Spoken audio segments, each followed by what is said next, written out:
भारत के जाने माने उद्योगपति रतन टाटा अब इस दुनिया में नहीं रहे।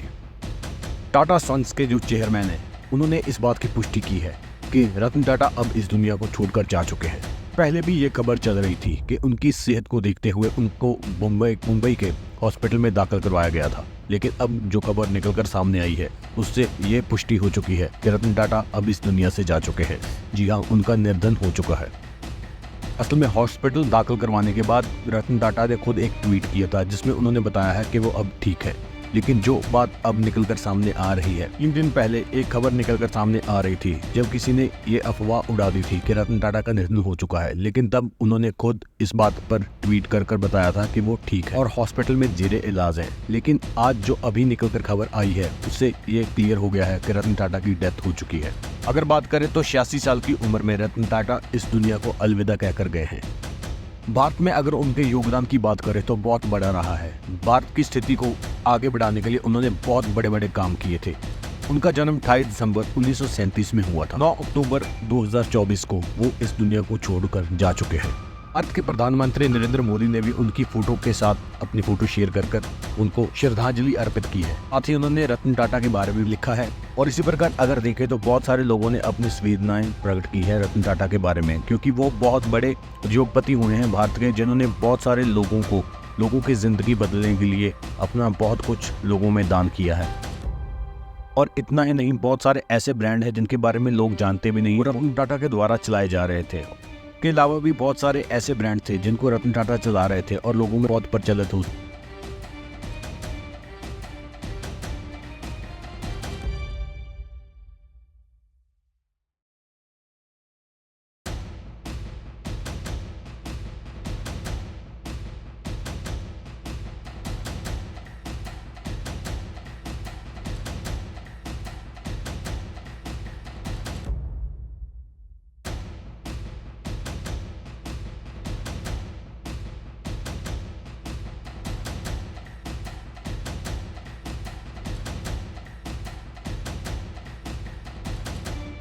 जितने बड़े वो उद्योगपति थे, उससे बड़ा दिल वो लोगों में बांटने का भी रखते। देश की तरक्की में अगर उनका योगदान देखें तो बहुत बड़ा है। इतने बड़े उद्योगपति होने के बावजूद भी उन्होंने अलग स्टार्टअप में निवेश भी किया। उनके ऐसे ऐसे किस्से सामने आते रहे हैं जिनको सुनकर लोग बहुत ज्यादा अपने आप को मोटिवेट समझते थे। और एक इंटरव्यू में रतन टाटा ने अपने बारे में बहुत कुछ बताया था, जिससे उन्होंने बताया था कि उनकी जिंदगी बहुत अच्छी चल रही है, लेकिन ये शुरू से ऐसे नहीं थे। उन्होंने बहुत सारे ऐसे रिस्क लिए हैं जिसके बाद वो इस स्टेज पर पहुंचे हैं कि वो बहुत बड़े उद्योगपति बन सके हैं। और अगर देखें तो उनके जीवन की बहुत सारी ऐसी कहानियां हैं जिसको सुनकर आप हैरान रह जाओगे। इतनी बड़ी कंपनियों में निवेश करना और उनको बहुत अच्छे तरीके से चलाना, ये उनके बगैर कोई और जान ही नहीं सकता था। जितने बड़े ब्रांड हम देखते हैं, बहुत सारे ऐसे ब्रांड हैं जिनको लोग बहुत ज़्यादा पसंद करते हैं, वो रतन टाटा के द्वारा संचालित इंडिया में भी किए जा रहे हैं। लेकिन ऐसे ब्रांडों में निवेश करना या इस प्रकार उनको चलाना, ये रतन टाटा के बिना और कोई नहीं कर सकता था, क्योंकि उन्होंने बहुत सारे ऐसे ब्रांडों में निवेश किया हुआ था जिसको लोग बहुत ज़्यादा पसंद करने लगे थे। उनकी काम की स्ट्रेटजी और उनका जो फोकस है काम का, उसके कारण वो जाने जाते थे, जिन्होंने बहुत बड़े बड़े ब्रांड अब बनाए और बहुत अच्छे तरीके से वो अब भी चल रहे हैं।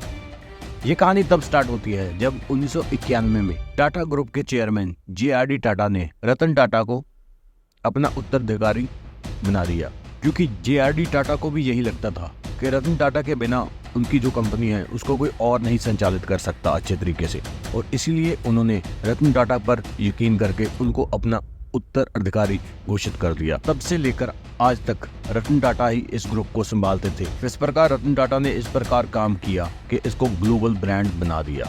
रतन टाटा के बहुत सारे किस्से ऐसे हैं जो हर एक इंसान को मोटिवेट कर सकते हैं, और रतन टाटा की एक बहुत खास कहानी थी जिसको सुनकर हर एक हिंदुस्तानी का सीना चौड़ा हो सकता है। 90 के दशक में रतन टाटा ने टाटा मोटर्स के जरिए छोटी कारों का निर्माण करना शुरू किया, लेकिन 99 तक आते आते कुछ घाटे की वजह से उन्होंने इसको बेचने का फैसला लिया। इसके लिए रतन टाटा अमेरिका की कंपनी फोर्ड मोटर्स के चेयरमैन को मिलने गए, और इसी डील के चलते फोर्ड के चेयरमैन ने रतन टाटा का अपमान करते हुए कहा था कि मैं अगर ये सौदा करता हूँ तो ये तुम्हारे पर बहुत बड़ा एहसान होगा। ये बात रतन टाटा को बहुत बुरी लगी थी, लेकिन उन्होंने अपने आप को संभाला और इस पर कोई रिएक्शन नहीं दिया और मुस्कुराते हुए इस डील को कैंसिल करने का मन भी बना लिया।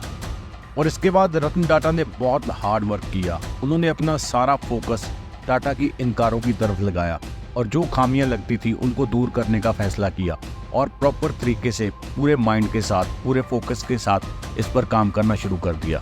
और इसी प्रकार उनके फोकस और उनके हार्ड वर्क ने इस कंपनी को इस प्रकार चमका और साल 2008 तक आते आते उनकी कारों ने बाजार में अपनी पकड़ बहुत अच्छी तरह से बना ली। और इसी प्रकार दूसरी तरफ अगर देखें तो जो फोर्ड का ग्राफ था, फोर्ड कार का जो ग्राफ था वो नीचे नीचे धीरे धीरे नीचे आ रहा था। और कंपनी का ग्राफ नीचे होते देख रतन टाटा ने लैंड रोवर और जैगवार को खरीदने का मन बनाया और इसी के चलते रतन टाटा ने फोर्ड मोटर्स की लैंड रोवर और जैगवार को खरीदने का ऑफर ही कर दिया। लेकिन उन्होंने एक शर्त रखी थी कि बिल फोर्ड को इस कंपनी को बेचने के लिए मुंबई आना पड़ेगा। और ऐसा ही होता है। बिल फोर्ड ने रतन टाटा को ये कहा कि इस डील के साथ आपने मेरे ऊपर बहुत बड़ा एहसान किया है। अपनी मेहनत के साथ उन्होंने एक ऐसा मुकाम प्राप्त कर लिया था जिसको हर इंसान बनाना चाहता है, लेकिन उनकी मेहनत और शिद्दत ने ऐसा मुकाम उनको दे दिया था जो हर कोई नहीं प्राप्त कर सकता। इसलिए इतने बड़े उद्योगपति का इस दुनिया को छोड़कर जाना सारे भारत के लिए बहुत दुख की घड़ी है। उद्योग जगत में बहुत बड़ा घाटा है जो कभी पूरा नहीं हो सकता। मुकेश अंबानी ने भी इस पर रोष प्रगटाते हुए लिखा है कि मैंने एक प्रिय मित्र खो दिया है।